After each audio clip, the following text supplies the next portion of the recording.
Okay guys, we are here in Pasadena. This is our end result. So basically what we had to do over here is for approximately 25 linear feet. We had to dig 5-6 feet below. We had to waterproof the foundation. We found out there were some issues with the seal plate, so we had to do some repairs.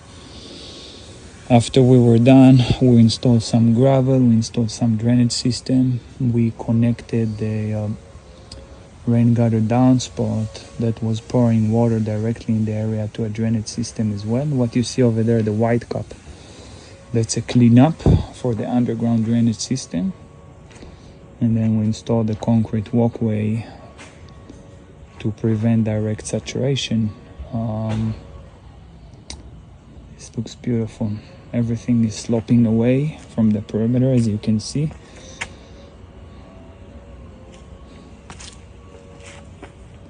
This is it.